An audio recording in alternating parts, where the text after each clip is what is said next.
He bought an old camera at a flea market.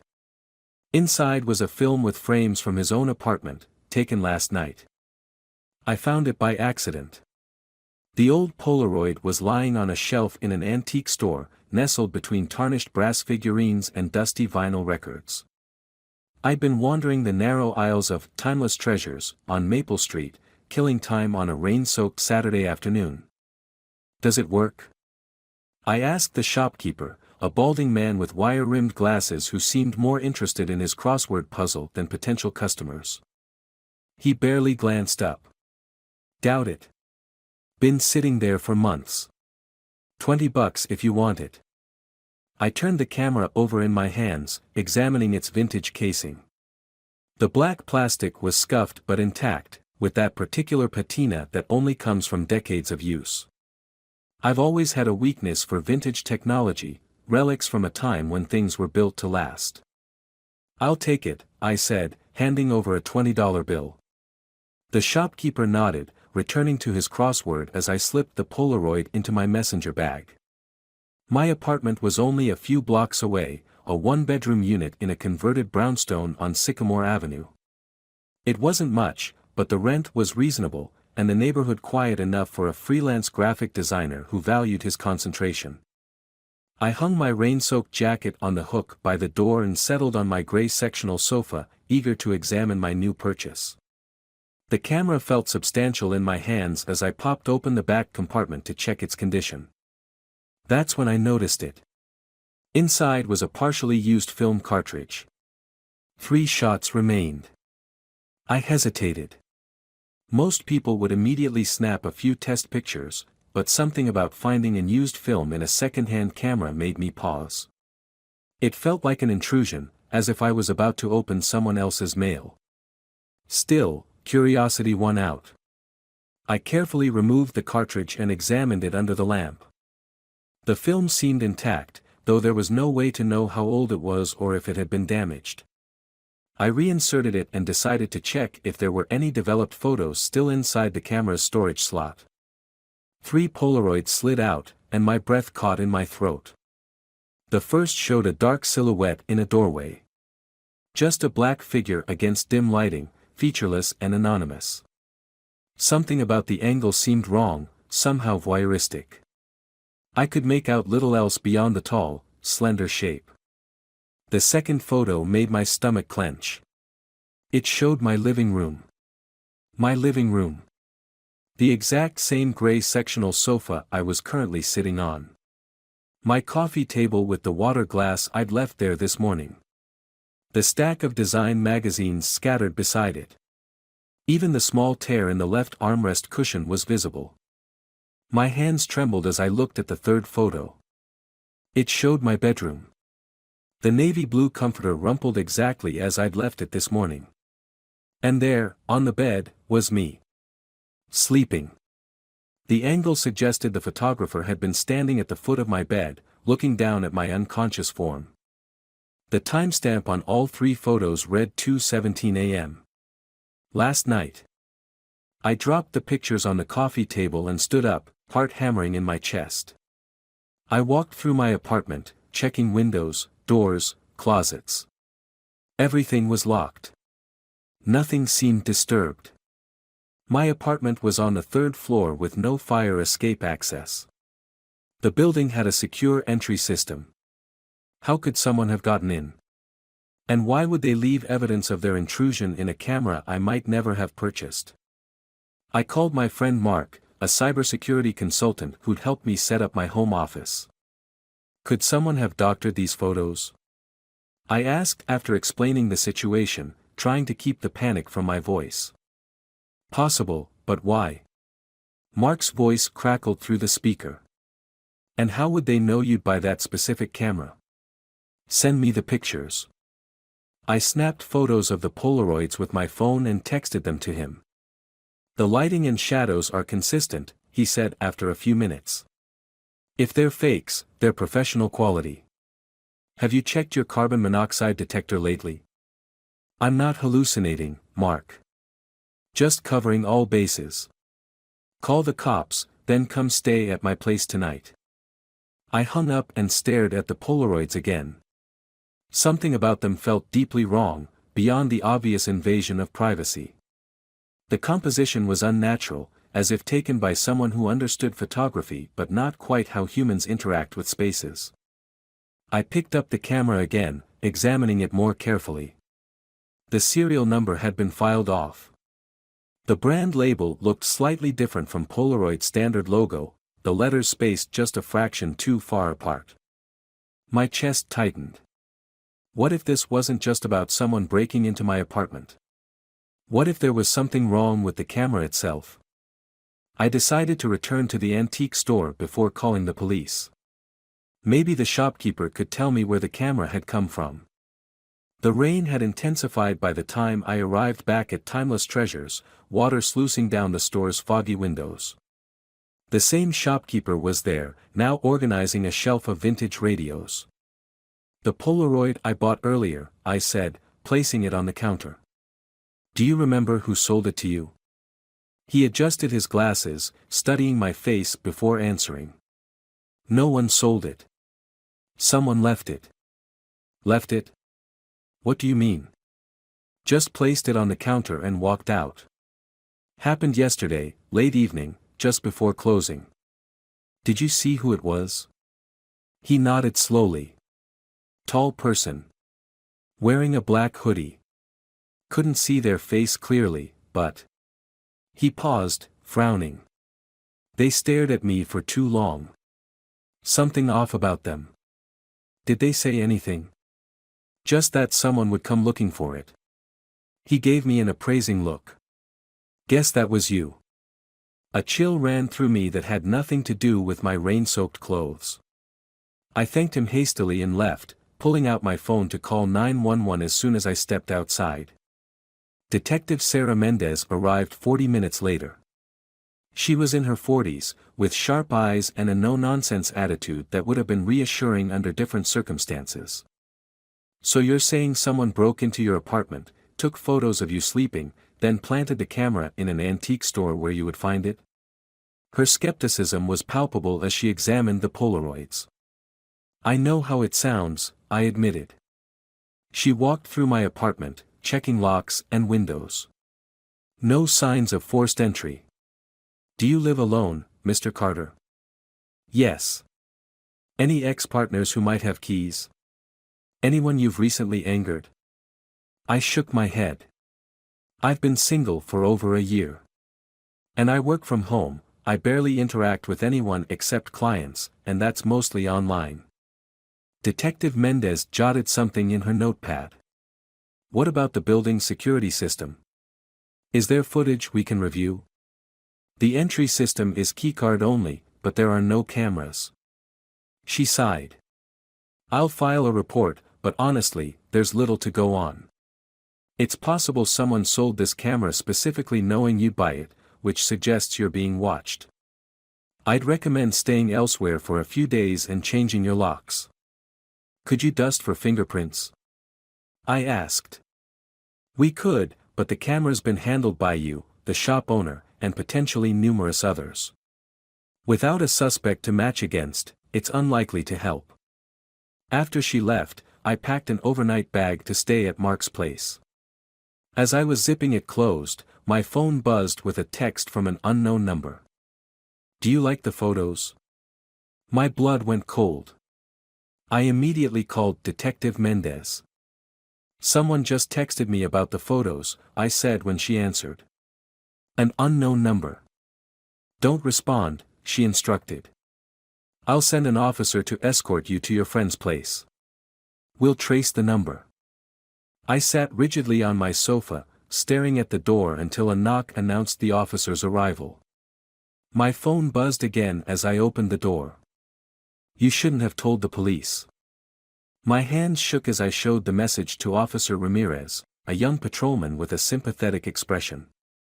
"Let's get you somewhere safe," he said. Mark's apartment was in a newer building with security cameras and a doorman.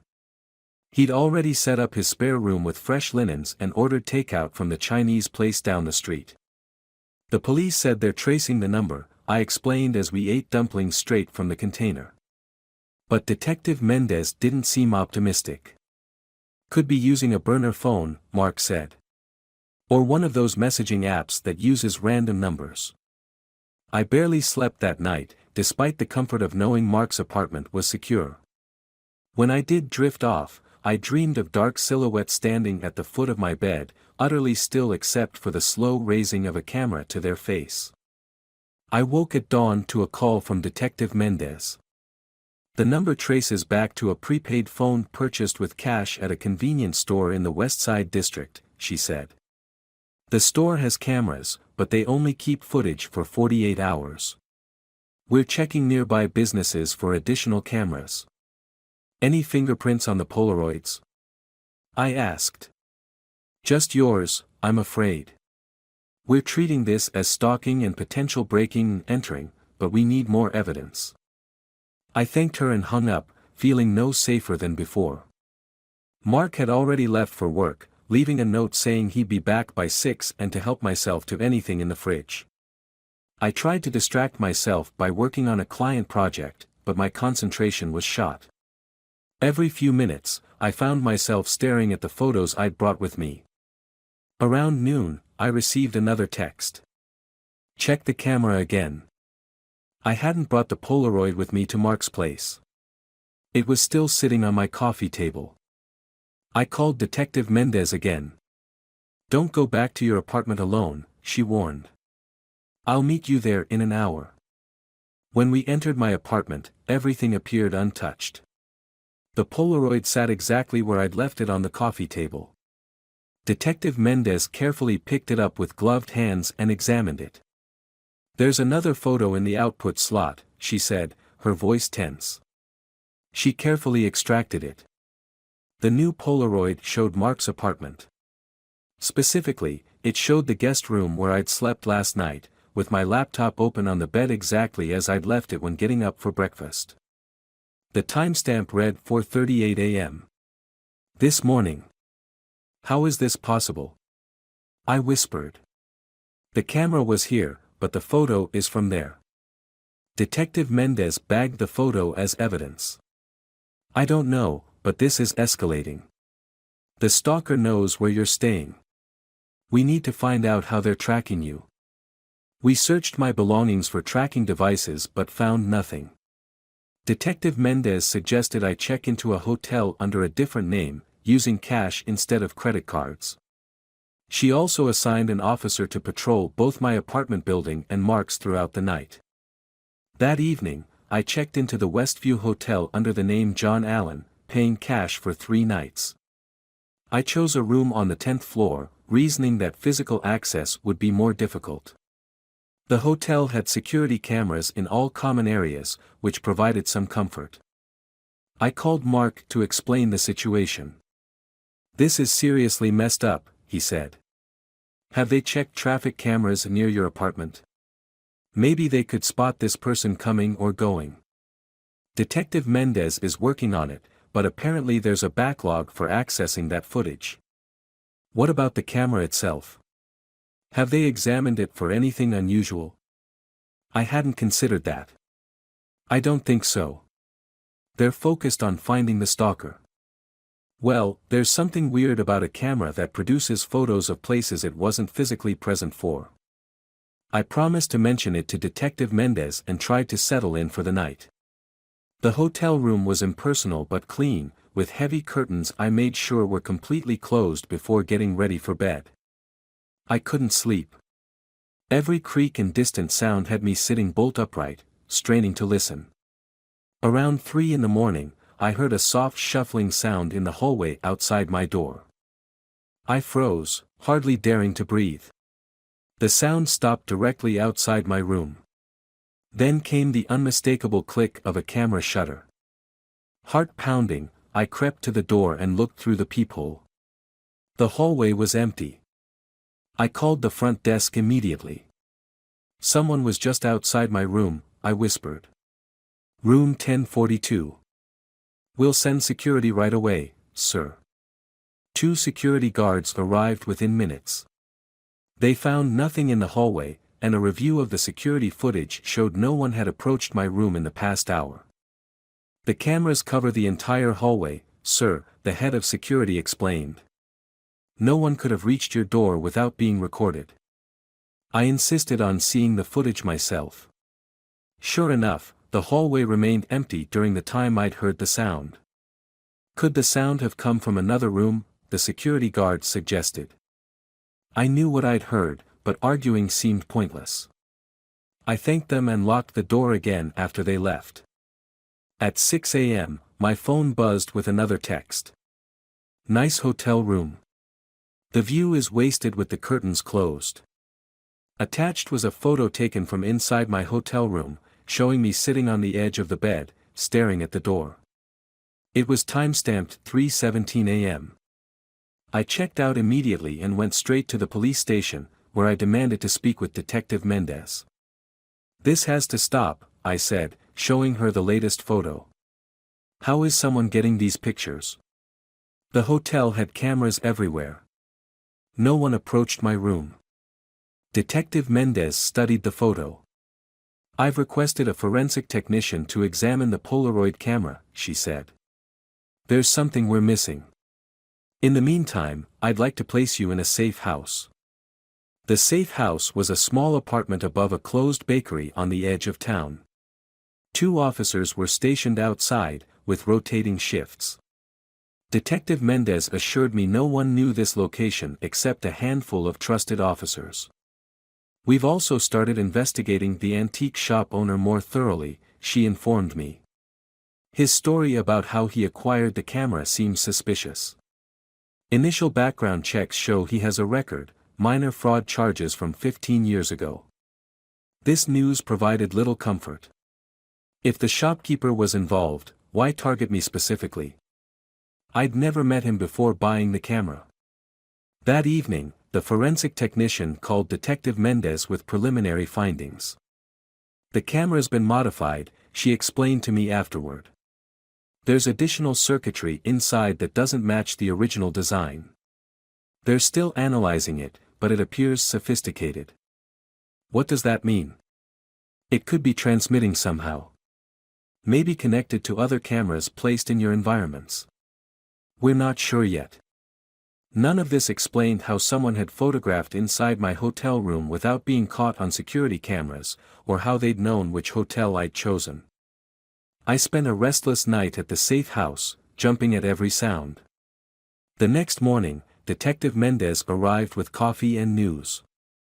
We've identified a suspect, she said, showing me a grainy image from a traffic camera.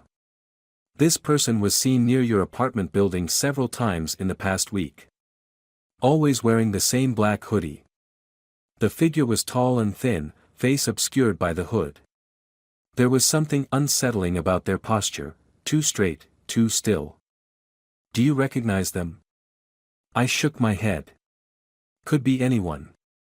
We're checking other cameras in the area to try and get a clearer image. After she left, I paced the small apartment, trying to piece together what was happening.